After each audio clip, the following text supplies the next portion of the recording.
Over the past 10 years of hunting and filming professionally, my journey has evolved. I once sought animals and adventure, and I still seek those things. Yet now more than ever, I seek answers around the growing questions that surround myself as a hunter. I've found that my connection to the land brings a certain clarity to the rest of my life. This is what brings me back into high country.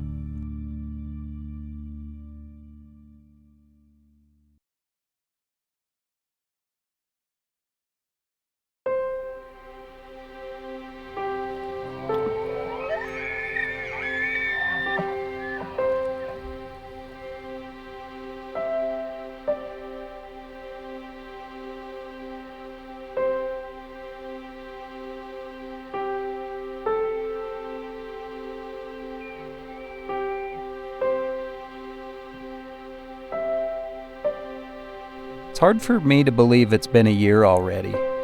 Sitting here recording for this episode, it's crazy to me how fast the years fly by. Each year seems to be more productive and more successful than the last. It's hard for me to not look back on a season and be thankful for all the people I was able to share it with, and all the experiences we had along the way. The different places we've traveled and the landscapes we've witnessed is truly inspiring to me to look back on a year and see where we've been. It's easy to get caught up in the day-to-day and busy bustle of trying to make things happen. But when you look back on a season, it's pretty remarkable. When you look back on any year of your life, no matter what it is you do, it's incredible to see where you've been.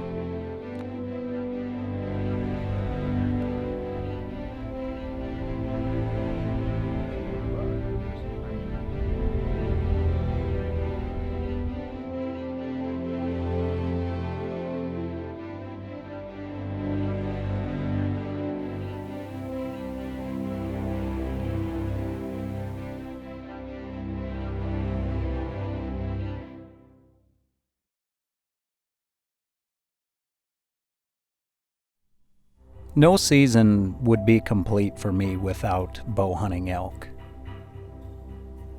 Elk are truly part of my everyday life, and I look forward to every chance I get to spend time in the woods pursuing them or filming them. I feel more driven each year to work harder, try harder, and do things differently every year to make it happen. Until you've elk hunted, it's hard to truly describe to somebody the feeling you get when you're out there and you hear that elk bugle. It's literally something you cannot put into words. But it's something I crave and something I look forward to year after year.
decides, we're sitting there going, come on, move, move, move. And then all of a sudden, he takes a couple steps. Sam goes, yep.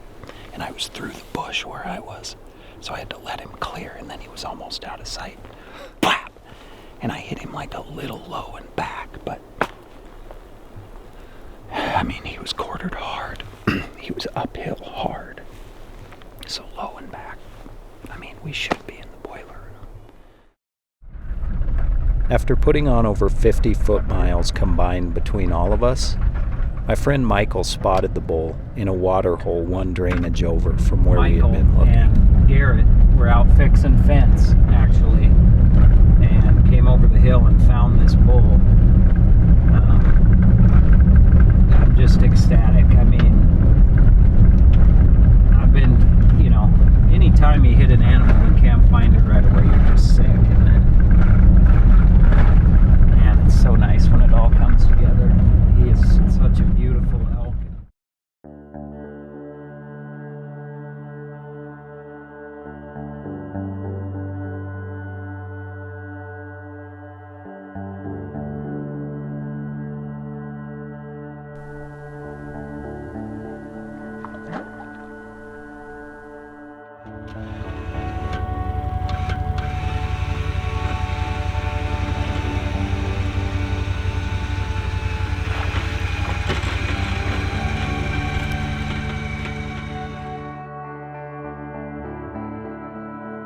Be more pleased. So relieved to have found him. We didn't figure he'd go this far, but it's true. About 1.5 miles from where I hit him is what the GPS shows. Unreal.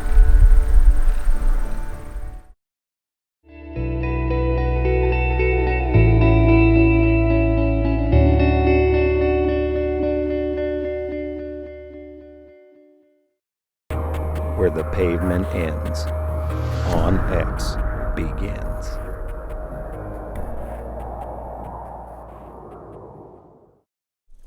Last year was special for me in many ways, in accomplishing some of my own personal goals that I set on myself for hunting season.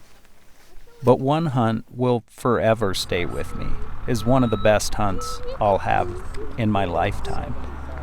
And that was the hunt with my son Dawson for his very first deer.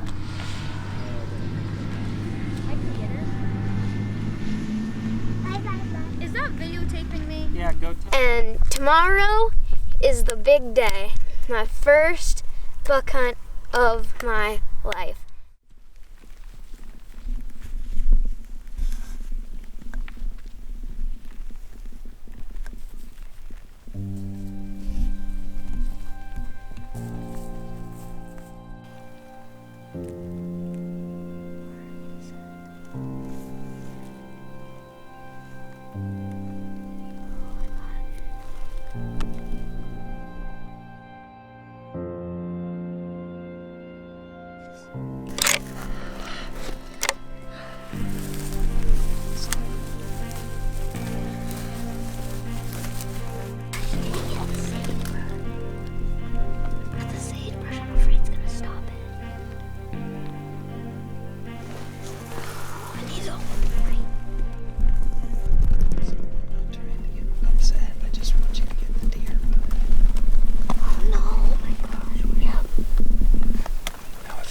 Steady. Squeeze the trigger.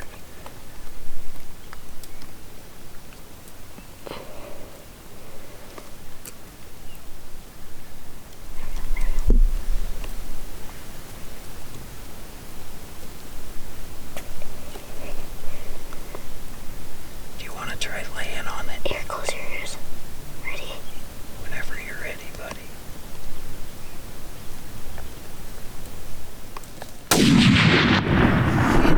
Hit him. Get another bullet in. Get another bullet in. He's still right there, bud. He's right in front of the other one that's still standing there. You were so patient. I was like doing this on my scope, and I finally found a perfect resting position. I'm like, here goes nothing. Buddy, he's a beautiful buck.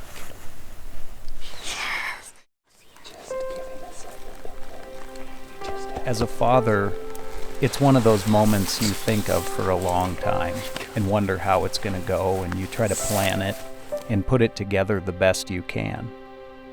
It seems like forever in those years waiting for it to happen, but I can tell you, it happens a lot quicker than you would think. And the next thing you know, it's over. And you're already planning for next year's deer hunt. This year I set the goal to try to kill a black bear with my bow on the ground. I've hunted bears since I was a young boy, and never have I been able to accomplish that goal.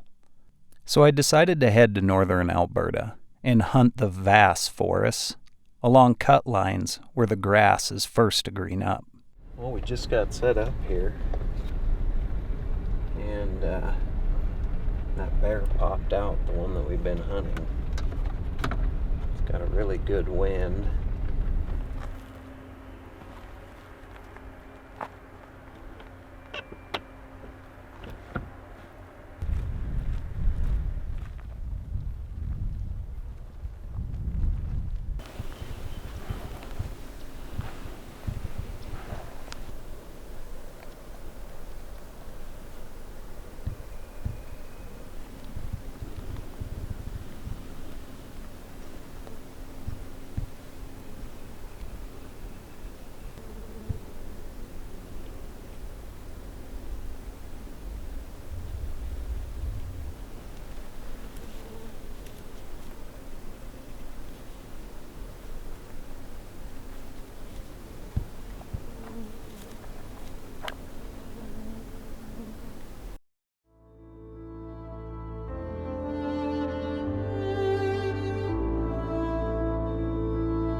Let's do it. Yes. Oh, my heart is beating so freaking fast.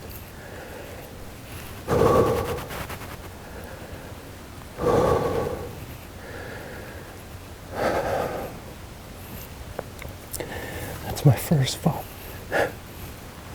First spot in stock black bear.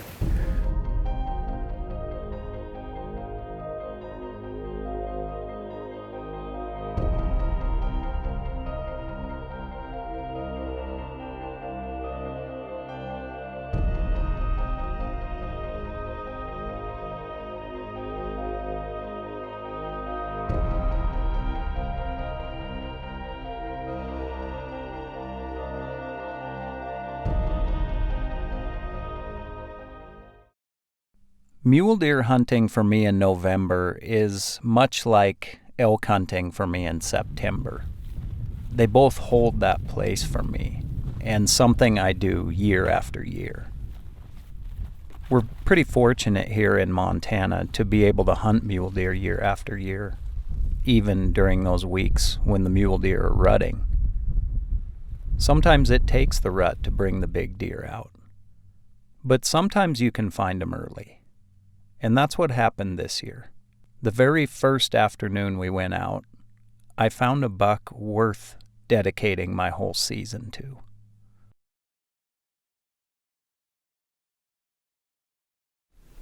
But he just looks like a dandy. I can see from the side his beam hangs way out in front of his nose. He does have two other small bucks with him, kind of playing lookout for him, but well, the good news is it's only 10:30 in the morning, and we've got him located, so as long as we're smart about it, I think we can get in on this buck. He's on a knob that is literally in the wide open. He can see you coming from about a mile in every direction, it seems like. But he's a big deer. He's smart. He knows what he's doing. That's why he's there. There isn't a tree within a mile, easily over a mile, other than just a random one here and there. I can't imagine for the life of me how this deer got by us this morning, right under our nose.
Wow. Look at this thing. The brow tines, he's got 1, 2, 3, 4, 5, 6, 7, 8, 9, 10. 1, 2, 3, 4, 5, 6, 7, 8. 8 by 10. Wow. Holy cow. I mean, I don't know what else to say. It's been a phenomenal season. Just all the way around, and you know, to punch my last Montana tag on what is probably the biggest mule deer I've ever killed is just a heck of a season. So we're going to get him loaded up and get him back to camp.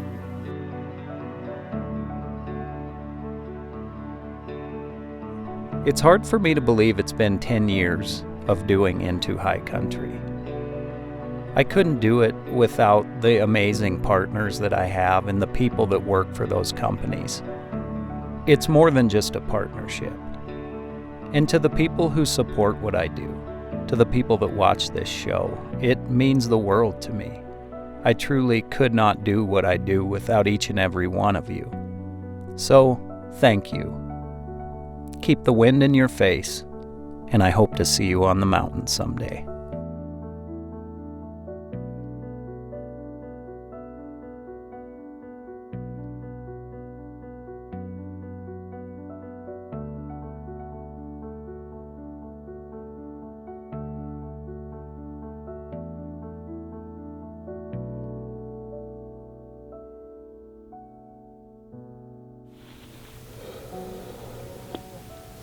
Yeah. Man, look at that, dude.